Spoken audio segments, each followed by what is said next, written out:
Cole Brown. Cole Brown. I'm going to say it twice. Remember the name. You're going to hear a lot of it. What is this book about? It's about growing up Black in white spaces and all of the many things that entails, trying to discover one's own identity when surrounded by dissimilarity.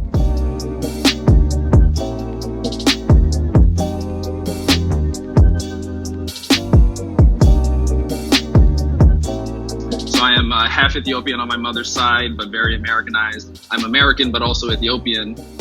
Grew up in the cities, but I was also born in the Midwest. And also I'm Black, but come from a place of privilege. And all of these things are seen often as competing identities. And the book is sort of charts my journey, trying to embrace all of those things within one body, and understanding that they don't have to contradict each other.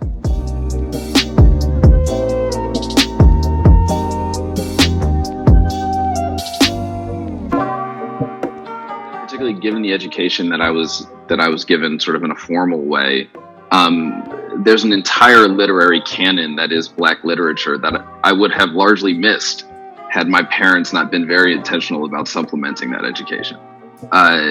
So they knew that school was not going to be enough. They knew that they were sending me to this sort of, in our environment, a prestigious school that still was not going to give me everything I needed. So as you mentioned, they both sort of orally, particularly from my pop, I'm thinking of now, who you would have read about, who I love dearly.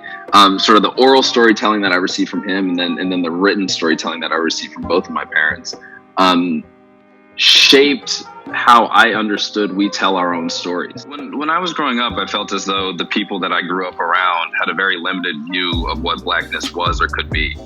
So many of the traits that I would have learned in my environment, as anyone else does, existed outside of that very slim view of what we believe Blackness was. Even in these spaces of inclusion, in these spaces of seeming liberalism, there was still a large grappling with what it meant to be particularly Black in that space. And I think being mixed added to it, I come from a family in which we've always been extremely proud of our heritage and always learn more and more about it. But at the same time, it meant that there was almost a culture shock and shift to realize that the values that I grew up with, that were imbued in my house, that meant that I was unquestioningly proud to be Black. It wasn't until I stepped into the world where I was like, oh, people take issue with this.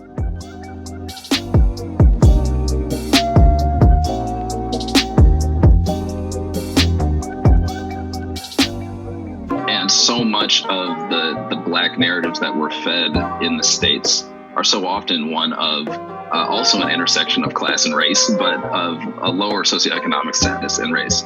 And that was really the point, as I mentioned earlier, was trying to introduce a portion of the Black experience that I know exists.